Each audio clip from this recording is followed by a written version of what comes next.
नमस्कार, मी स्वाती कांबळे. सावित्रीबाई फुले पुणे युनिव्हर्सिटीमधील इंग्लिश डिपार्टमेंटमध्ये assistant professor या पदावर कार्यरत आहे.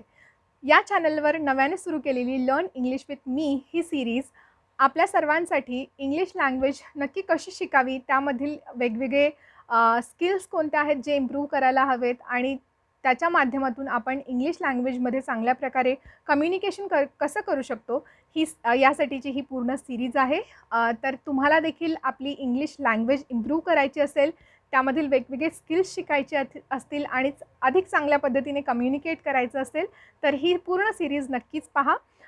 आणि तुमच्या मित्रमैत्रिणींना आणि कुटुंबियांना देखील याचा फायदा व्हावा, यासाठी हे व्हिडिओज सोबत देखील नक्कीच शेअर करा आणि हे सर्व अपडेट्स जाणून घेण्यासाठी चॅनलला सबस्क्राईब नक्कीच करा. तर या आधीच्या व्हिडिओच्या माध्यमातून आपण इंग्लिश शिकण्यासाठीचे 2 महत्त्वाचे स्किल्स कोणत्या आहेत याबद्दलच्या महत्त्वाच्या गोष्टी डिस्कस केलेल्या आहेत. तर ते व्हिडिओज देखील नक्कीच पहा. तर आजच्या व्हिडिओच्या माध्यमातून आपण इंग्लिश लँग्वेजमधलं सगळ्यात महत्त्वाचं स्किल जे खूप लोकांना इम्प्रूव्ह करण्याची इच्छा आहे, तर ते आहे स्किल ऑफ स्पीकिंग. तर हे स्पीकिंग स्किल तुम्ही तुमच्या इंडिव्हिज्युअल लेवलला कसं डेव्हलप करू शकता किंवा कसं इम्प्रूव्ह करू शकता आणि एकूणच तुमचं इंग्लिशमधलं कम्युनिकेशन कसं जास्त चांगल्या पद्धतीने आणि कसं इफेक्टिव्हली तुम्ही करू शकता, यासाठी चे काही महत्त्वाचे मुद्दे आता आपण डिस्कस करणार आहोत. तर हे सर्व डिटेल्स जाणून घेण्यासाठी हा व्हिडिओ शेवटपर्यंत पाहत राहा. तर सगळ्यात पहिला महत्त्वाचा मुद्दा असा असतो की ज्या लोकांचं रिजनल लँग्वेजेसमधला मीडियममधून शिक्षण झालेलं आहे, मराठीमधून असेल किंवा इतर कोणत्याही भाषेमधून असेल, तर आपल्याला जेव्हा इंग्लिश शिकवलं जातं शाळांमध्ये, तेव्हा बऱ्याचदा ते ट्रान्सलेशन पद्धतीने शिकवलं जातं, ज्याच्यामध्ये तुम्हाला इंग्लिश हे मराठीतूनच शिकवलं जातं मोर ऑर लेस. तर आपल्याला बरेचसे शब्द माहीत असतात किंवा बऱ्याचशा प्रकारच्या वाक्यरचना माहीत असतात, पण मुख्य प्रॉब्लेम हा येतो की आपण कधी त्याच्यामध्ये जास्त प्रमाणात बोललेलोच नसतो किंवा नक्की बोलायचं कसं असतं हे स्किल शिकवलं जात नाही, किंवा आपण जरी बोलत असलो तरी सगळ्यात पहिली प्रोसेस जी होते ती असते ट्रान्सलेशनची. म्हणजे आपण मराठीमध्ये विचार करतो, मग ते ट्रान्सलेट करतो आणि मग ते पुन्हा आपण कम्युनिकेट करतो. याच्यामध्ये खूप एनर्जी जाते आणि बऱ्याचशा चुका देखील होऊ शकतात. तर सगळ्यात पहिली महत्त्वाची गोष्ट तुम्ही जी करायला हवी ती म्हणजे मनातला न्यूनगंड काढून टाकणे. कारण याच्यामुळेच, या इन्फिरियरिटी कॉम्प्लेक्समुळेच खूप लोकं कम्युनिकेशनमध्ये खूप मागे पडतात. तर आपल्या मनात जरी ही काही ग्रामरची किंवा टेन्सेसची, आर्टिकल्सची भीती असली, ती थोडी बाजूला सारून तुम्ही तुमचं इंग्लिश नक्की कसं इम्प्रूव्ह करू शकता यासाठीच्या या पुढच्या काही टिप्स असणार आहेत. तर सगळ्यात पहिली महत्त्वाची गोष्ट अशी असणार आहे की तुम्ही तुमच्या परीने जास्तीत जास्त प्रयत्न करून आणि हा न्यूनगंड थोडा बाजूला सारून इंग्लिशमध्ये बोलण्यासाठीचा कॉन्फिडन्स तुम्ही गेन करू शकता. तर ह्या काही गोष्टी तुम्हाला नक्कीच उपयोगाच्या ठरतील. तर सगळ्यात पहिली गोष्ट अशी असेल की जोपर्यंत तुम्ही इंग्लिश लँग्वेजमध्ये बोलायला सुरू करत नाही, तोपर्यंत तुमची इंग्लिश लँग्वेज अजिबात इम्प्रूव्ह होणार नाही आहे. तर सगळ्यात पहिली महत्त्वाची गोष्ट तुम्ही एक करू शकता की इंग्लिशमध्ये बोलण्याचा प्रयत्न सुरू करा. अजून एक अडचण येते की माझ्यासोबत इंग्लिशमध्ये बोलणारं कोणीच नाही आहे किंवा माझा फ्रेंड नाही आहे किंवा एखादे कलीग किंवा फॅमिलीमध्ये कोणीच असं नाही आहे की ज्याच्यासोबत मी इंग्लिशमध्ये बोलू शकेन. तर पहिली गोष्ट तुम्ही अशी करावी की एखादा फ्रेंड किंवा एखादा कलीग किंवा कोणीही तुमच्या कुटुंबामधलं जे विलिंग असतील इंग्लिशमध्ये तुमच्याशी बोलण्यासाठी किंवा त्यांना देखील इंग्लिश इम्प्रूव्ह करावं असं वाटतं, अशा एखाद्या व्यक्तीला तुम्ही शोधा. त्यांच्यासोबत ठरवा की आपण आता इथून पुढे जे काही बोलू ते इंग्लिशमध्ये बोलू आणि ते स्ट्रिक्टली फॉलो करा. कारण बऱ्याचदा असं होतं की एखादा फ्रेंड असतो ज्याच्यासोबत आपण दिवसभरात घडलेल्या बऱ्याच गोष्टी शेअर करतो, पण त्या शक्यतो मराठीमधल्या असतात. तर असं न करता जे काही घडलं ते तुम्ही जास्तीत जास्त इंग्लिशमध्ये एक्सप्लेन करण्याचा प्रयत्न करा, ज्याच्यामुळे तुम्हाला तुमचे डे टू डे लाईफमध्ये वापरले जाणारे जे सेंटेन्स स्ट्रक्चर्स असतात ते देखील समजतील. तर त्याच्यासाठी तुम्हाला जरी आधार घ्यावा लागला ग्रामरचा किंवा व्होकॅब्युलरीचा, तरी तो ठीक आहे, पण तसं तुम्ही करू शकता.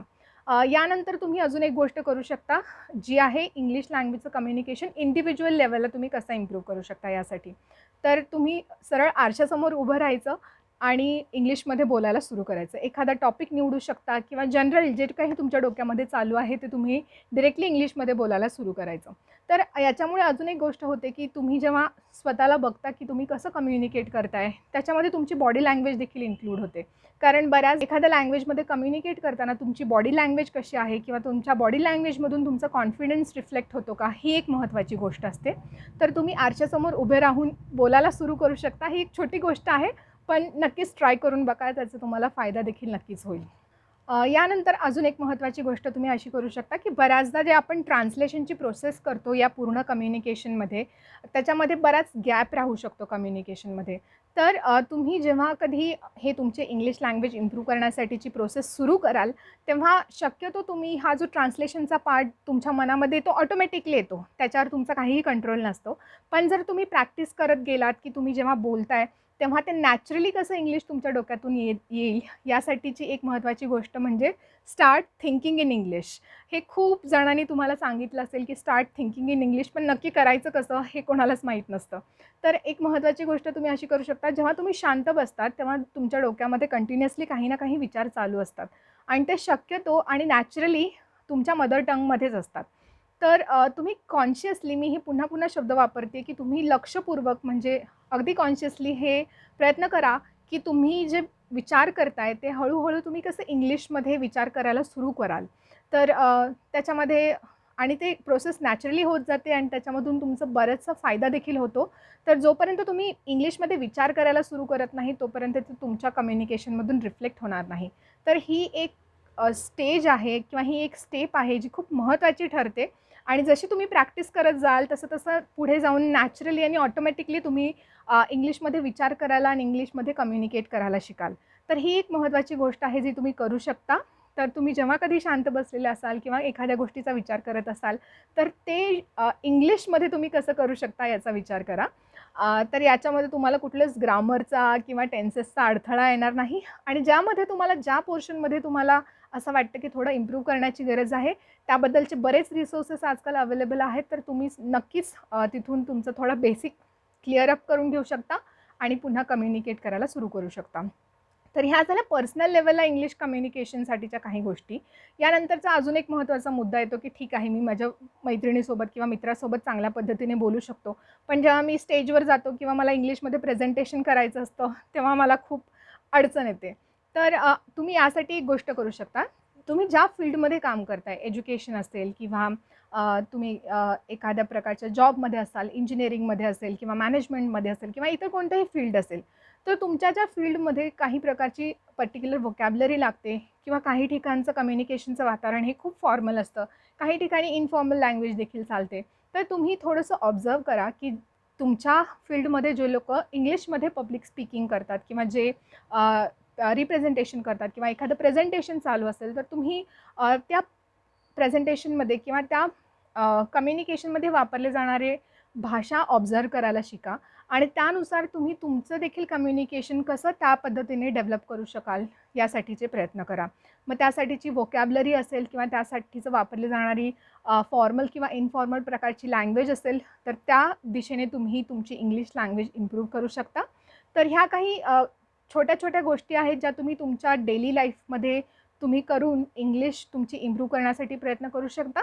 या व्यतिरिक्त देखील खूप गोष्टी असतात, ज्या इंग्लिश स्पीकिंगसाठी महत्त्वाच्या असतात किंवा तसा प्लॅटफॉर्म देखील मिळणं महत्त्वाचं असतं. तर आपण लवकरच इंग्लिश लँग्वेजच्या इम्प्रूव्हमेंटसाठी आणि ओव्हरऑल कम्युनिकेशन स्किल्स इम्प्रूव्ह करण्यासाठी एक खूप इंटरेस्टिंग प्रोजेक्ट घेऊन येत आहोत. तर त्या प्रोजेक्टबद्दलची माहिती मी नक्कीच तुमच्यासोबत येत्या काही दिवसांमध्ये शेअर करेल. तोपर्यंत तुम्ही तुमचे इंग्लिश लँग्वेजचे स्किल्स तुमच्या लेव्हलला कसे डेव्हलप करू शकता, यासाठी या दिलेल्या टिप्सचा वापर नक्कीच करा. आणि जर तुम्हाला या टिप्सचा फायदा होत असेल किंवा तुम्हाला एखादी काही नवीन गोष्ट यातून लक्षात आली असेल, तर ती कॉमेंट बॉक्समध्ये नक्कीच कळवा आणि हे व्हिडिओज तुमच्या मित्रमैत्रिणींसोबत, कुटुंबियांसोबत शेअर करा. चॅनलला सबस्क्राईब करा आणि बेल आयकॉनवर प्रेस करायला विसरू नका. पुन्हा भेटूयात पुढच्या भागामध्ये.